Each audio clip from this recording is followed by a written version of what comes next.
Thank you for auditing the always positive new music review show hosted by a French professor who's going to get weird. I can't help but get weird.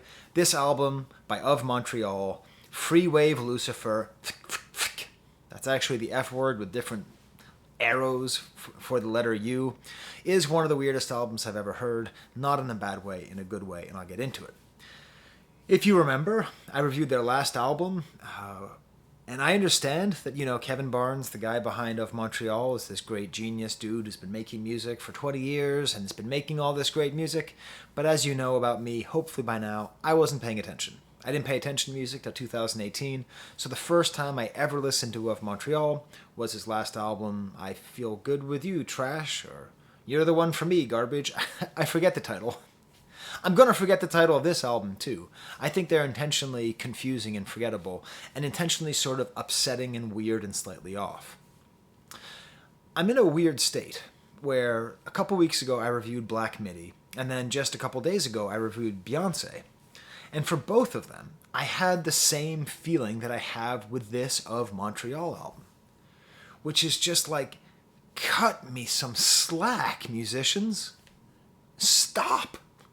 Just stop making songs so dense. I mean, don't stop, because all these albums are great. This is good, Beyonce was good, Black Midi was good. But the job of somebody like me, who's trying to describe music, who's trying to share thoughts. I don't give ratings, I give thoughts, right? So, help me out here. I just feel like I'm just nowhere, man. Just writing down all these different parts and trying to keep up, and I can barely focus on one part until it switches to the next. I think this is something that is going on with technology. I think that the way technology works is really promoting this kind of modular, heavy, layered music, and somehow artists are all figuring it out at once. The sentiment that I had while listening to this album the first time, and then the last time, the whole time, my exact quote was, "What in the living hell is going on here? Just what is going on?" I thought with the cover I sort of understood what it was going to be like. I actually think it's kind of fun how the cover reminds me strongly of Radiohead's Hail to the Thief. So that's Hail to the Thief, and that's Freewave Lucifer. With all these kind of jumbled sentences, in Radiohead's case, it's, beef, fear, check, enforce, collision, ballistic photo. And here in Of Montreal, it's Gansfeld experiment, naive syndicate, stomach orgasms, and black plasma, this kind of stuff. So, I was sort of expecting something a little bit off, a little bit weird. But what I got was one of the hardest to approach albums I've ever reviewed. It's a very easy album to experience, but it's a hard album to explain. And if that sounds like an insult, then you think too much with your brain and not enough with your heart, which is my case. When I was thinking about a framing device for this, well, I can't really compare it to Radiohead because this album doesn't sound anything like Radiohead, even with the cover. But I had a question. Can psychedelic music also be glam? When I think about the greatest glam musician, David Bowie, he had kind of a psychedelic phase in the 60s, like the Laughing Gnome and that kind of stuff, but that wasn't in his glam phase. They didn't really overlap. And so I thought I'd kind of think about it because that's where I'm going with this Of Montreal album. I think this is a great synthesis of both those aesthetics. So psychedelic music is known for being sort of asynchronous, not really in time always, lacking structure, lacking familiar structure. Anything that feels familiar becomes unfamiliar. Certain studio tricks like a flanger or a chorus effect or doubled voices or warbled voices or twisted voices or turned down voices. And then what those voices are saying is surreal or whimsical, filled with non sequiturs. All those things apply to this album. All those things. Flangers, effects, double voices, non sequiturs, etc. But then you have glam music, which sort of is kind of hypersexual, celebrating decadence, a sort of intentional and meaningful superficiality, a tendency towards gender bending, and a kind of lewd, frivolous, bacchanalian, Rabelasian sexuality and fabulousness, often veering into camp. Well, that's on this album too. So if something can be psychedelic and glam at the same time, I think Of Montreal figured it out. Let me show you how. Let me give you an example with a sample song.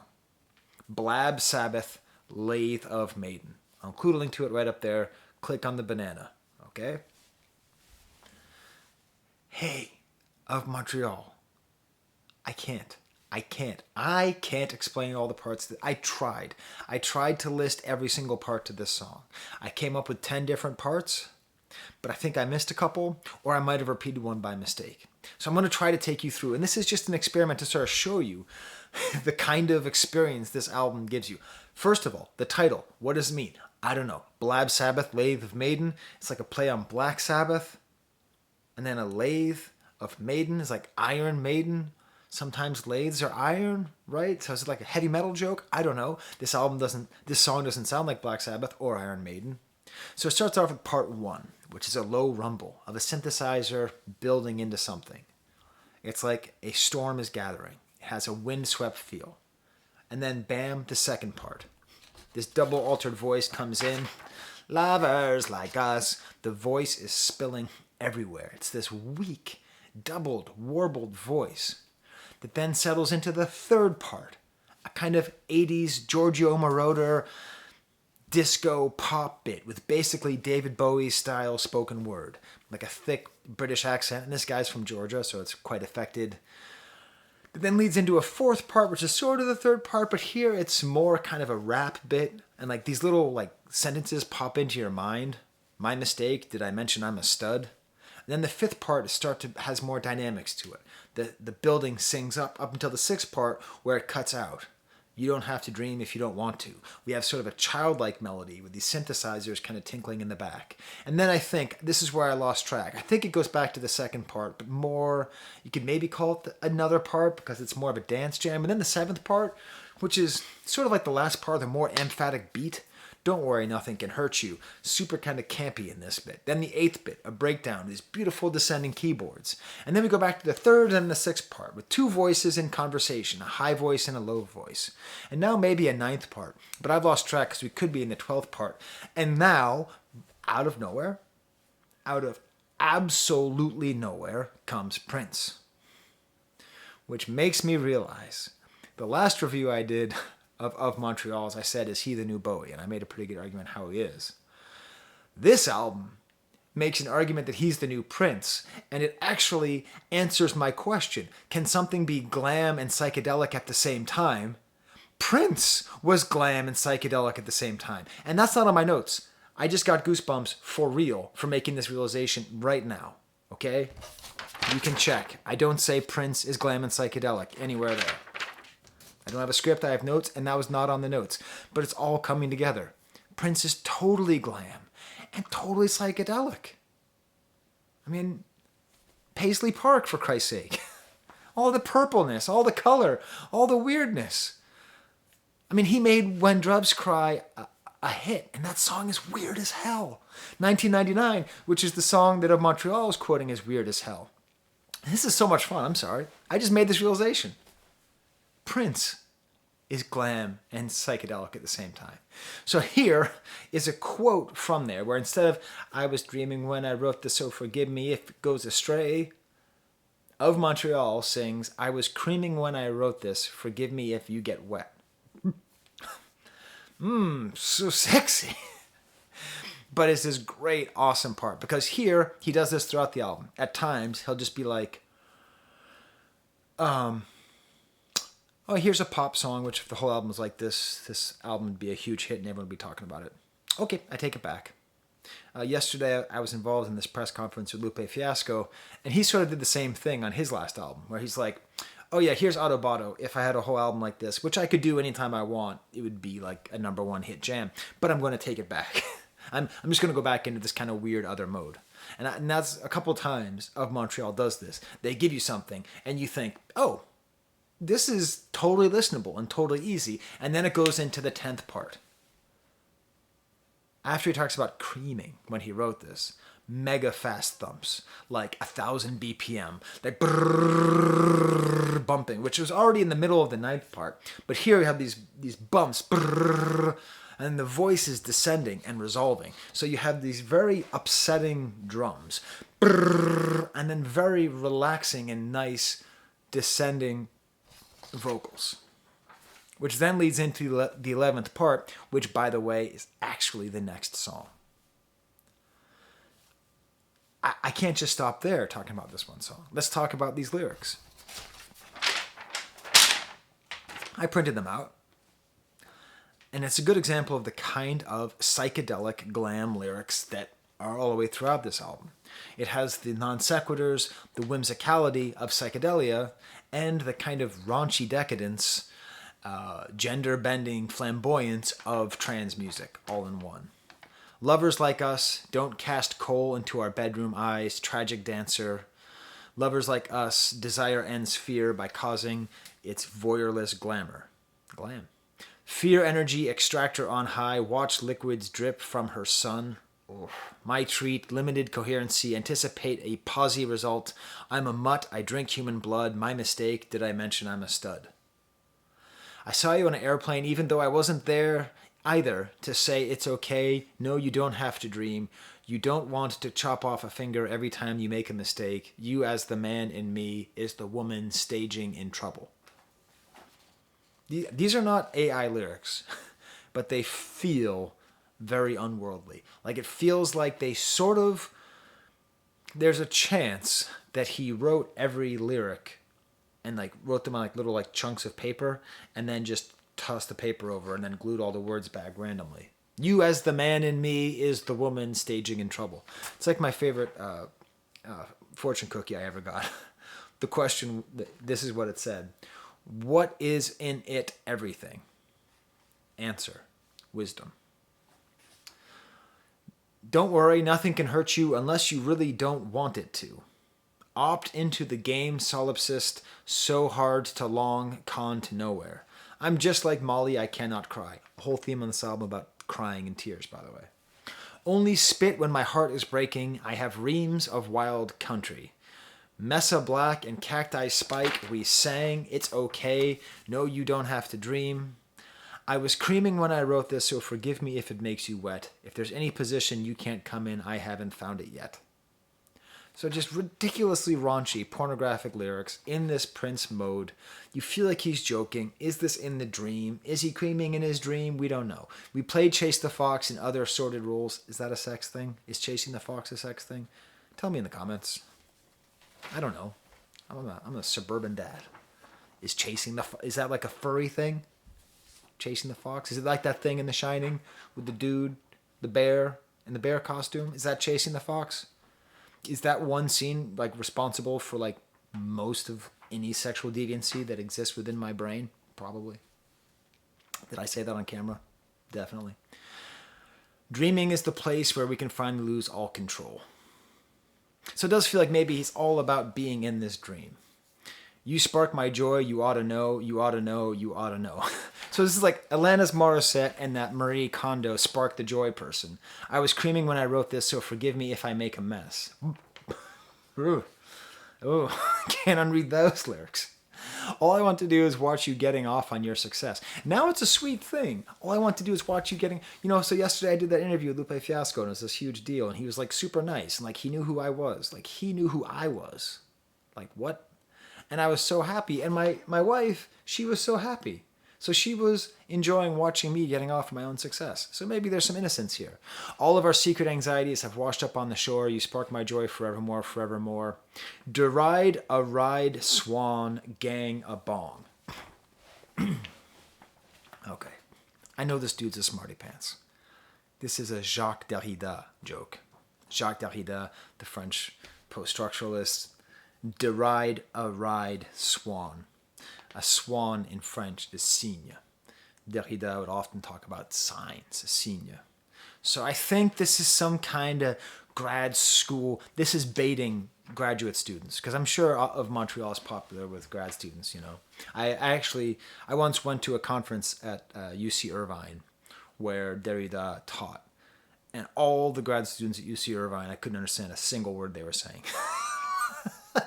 They were all so up in their head because they had such great instruction by one of these great semioticians and all that, that like I couldn't, like every single one of their exposés, their communications, their discourses was incomprehensible from start to end because they were so influenced by the great master. And that doesn't mean, by the way, that they were stupid. It just meant that I couldn't follow their style of talk. So this is that kind of like play. And then Gang a Bong, it's obviously a reference to Bang a Gong, relationship to the great T-Rex, which I put behind me very delicately. Their song Bang a Gong, but that's also like Gang a Bong, and bong is a pot thing, and there's a whole theme about drugs on here, and like Gang a Bong is in and of itself sort of a psychedelic line. Lovers like us opt into the game or remain hostile, evidence that overly psychic songs are easy, drown the eyes of which pissed our oceans, entire hexagram clarity, leopard sense, kinked for anethozoroidic, balletic rude boys, insemination. It got super gay at the end there. Balletic rude boys, insemination? Like, so what? It's like balletic rude boys? So, you know, rude boys, so thinking insemination like of them, or they're inseminating you? I don't know what it is. It doesn't make sense. Okay? It's not supposed to, it might make sense to him. It might. But it's supposed to give you this feeling. And it gives you this feeling equal parts glam, equal parts psychedelia. 60 minutes in. Do you see why this 33-minute album? It's a lot. I need to take a break. Sip of water. I was screaming when I wrote this. What a weird lyric. Okay, so let's go through the rest of the album a little bit quicker. First track is Marijuana is a Working Woman. Is that like a joke on like the name Mary? I don't know. Totally bizarre shuffle to start off the album. Great blared out sounds. It's almost Tame Impala-like. If you played this in the other room and asked me who was playing, I'd say, is that a Tame Impala song? When I get closer and I could actually hear the sound, you know, he doesn't make stuff this far out, even though he is quite psychedelic. It has that kind of feeling. Full kind of Bowie singing. Here he actually makes reference. When people ask me my gender, I just tell them to relax. You will notice I have been using he, him pronouns for Of Montreal. Apparently they use all of them, so I will refer to her in equal measure to each. That's totally weird beat change, a high echoing verse, goes back to the verse, and then like another different song pops in, Maybe We Should Fight, then there's like this low satanic voice until we have sort of a bossa nova ending, like a Casio bossa nova, Birds of Not Paradise. My wife is going to be so happy that I know this. This plant, she loves plants, our house is filled with plants. This plant is a bird of paradise. But it doesn't have the cool orange and yellow things because I don't live in a tropical climate. I live in Western New York. So this is, I think what he's singing about, this is a bird of not paradise because it has all the green parts, but none of the special things. I really hope that really is a bird of paradise. Maybe that other one is. No, I think that is. It doesn't matter. Tell me in the comments if I'm wrong. One thing I will tell you about this album is the first listen was a hard listen. I think it was because I was overwhelmed by experiencing it but not knowing what to think. You know, having the heart but not the brain. Because if I don't have the brain, then there's no point with the mouth, and you don't need the ears, you know. That's why I don't do reactions. I don't just come on here and tell you, this is it. This is everything, because I can't. I'm not good at that. Other people are good at that. But the more I listened to this album, the more I just really got acclimated to it, and the more I enjoyed it. To the point where the fifth listen today, I just really enjoyed it. Next song is called Ofrenda Flanger Ego A Go-Go. Ofrenda is like an offering at the Day of the Dead. A flanger is a thing that makes an effect. Ego A Go-Go. Gentle guitar and dulcimer to start. They do this a couple times. He does this a couple times. They do this. We do this. She does this a couple times. Where things will start off and you're like, oh, this is just going to be a normal song. And then it's like, just kidding. A whole like altered voice begins, starts singing about the artist Edward Hopper. I don't really know why Edward Hopper's here. I assume because Nighthawks by Edward Hopper, the famous painting of the people at the diner at night, because because Edward Hopper's name immediately produces that image, I assume that she's trying to place that image in your head, where you're like in that kind of alienated space.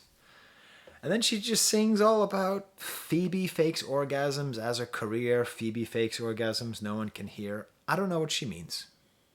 My lover's prayer is dripping in psychosis, humming if I only had a brain, if I only had a brain, Dorothy, if I only had a brain. I like this because I didn't watch Wizard of Oz growing up. I don't particularly have an attachment to it. My daughter did perform as a flying monkey, which was the best performance of Wizard of Oz there's ever been. But I do like the whole idea of if I only had a brain.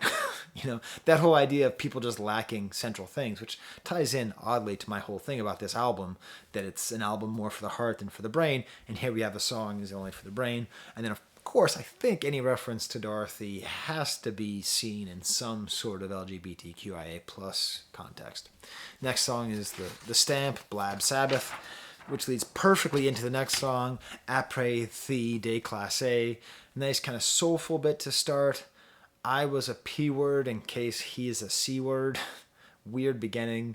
Altered voice, nice detuned bass, some claps. The bass work all the way throughout this album is really good. I don't know if this artist, if Kevin Barnes was originally a bass player or not, but there's some great bass here. Another beat change for like 30 seconds at times. This album reminded me of the only Beck album that I enjoy, and that's Midnight Vultures. I enjoy Midnight Vultures as like one of my favorite albums of that decade, but like, I hate Beck. So I don't know what to say about that. Like, what was that one after that? Sea Change? I just think is just total garbage. I can't listen to that even for a second. Ugh. But Midnight Vultures is totally delightful.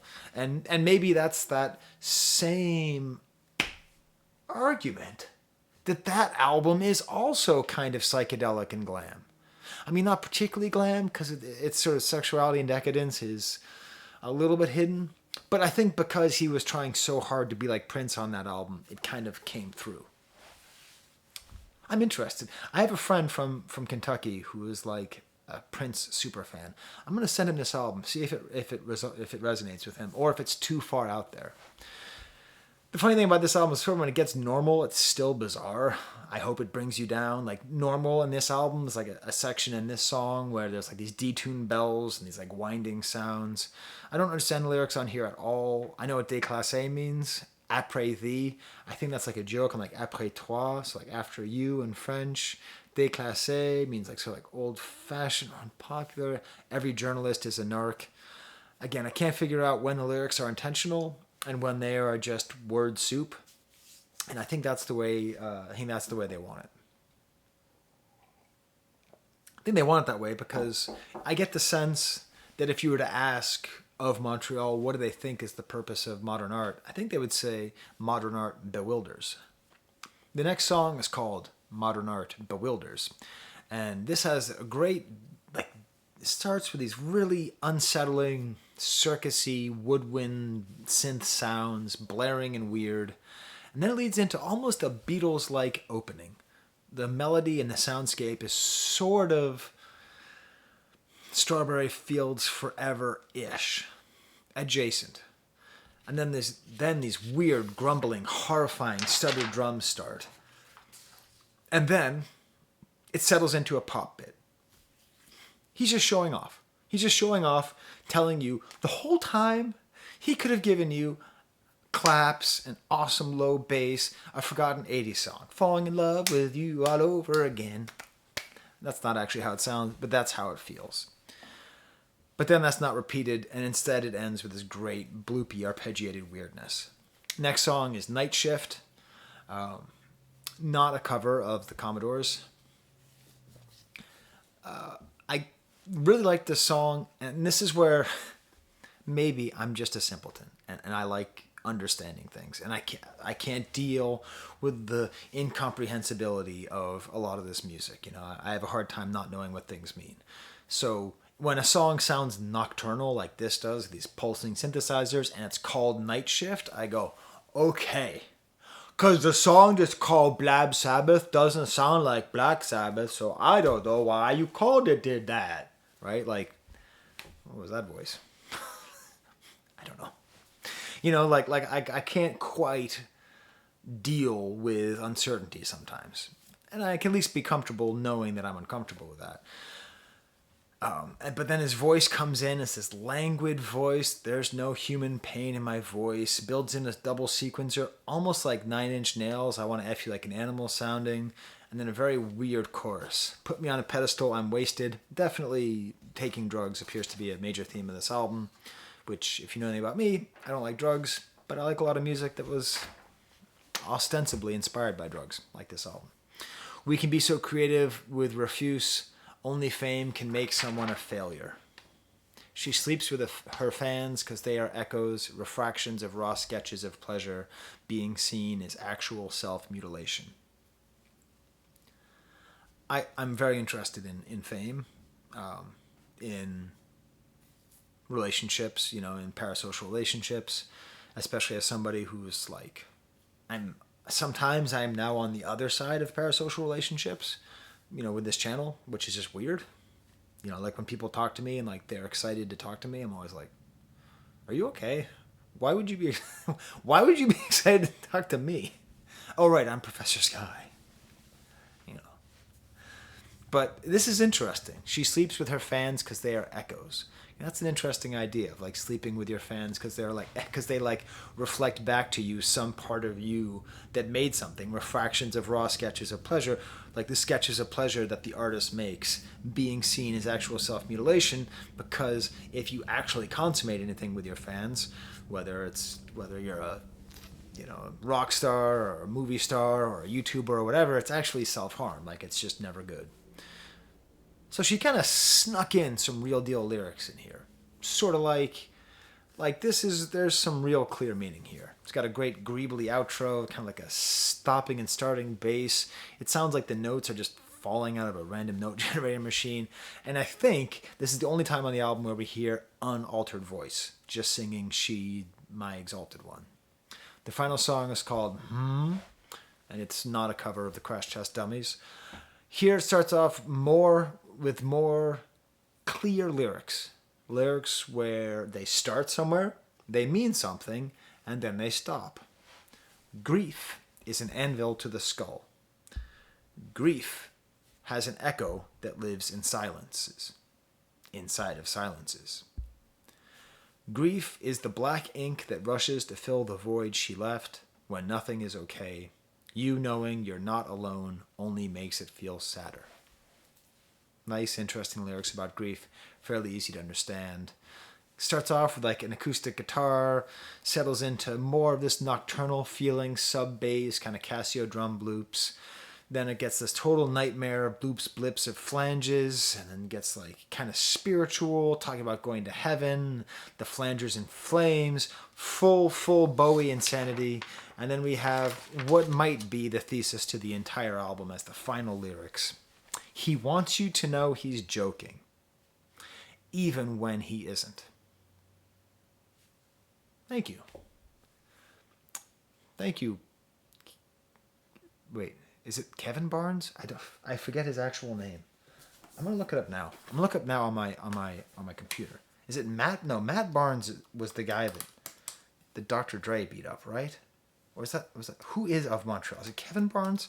Of Montreal. I know the last name is Barnes. Okay, and Wikipedia is not helping me out here. Kevin. It is Kevin Barnes. I got mixed up because the guy from Tame Impala is also Kevin, right? Okay. So Kevin Barnes tells you what the whole album is about. He wants you to know it's joking even when he isn't. That's the game of psychedelic music, I think, that they're joking and they're playing around, but they're also saying something serious. You know, there's no psychedelic music that's meaningless, but the meaning is always kind of joking even when it isn't. Okay, there you go. I forgot to show off my Patreons on my last video, my last Beyonce video. Unfortunately, the world is not fair, so this is not going to get as many views as that, but thank you to my Patreons. They help me to live and get ready to have a new kid and stuff and buy music. So, thank you so much. Until next time, there's the camera.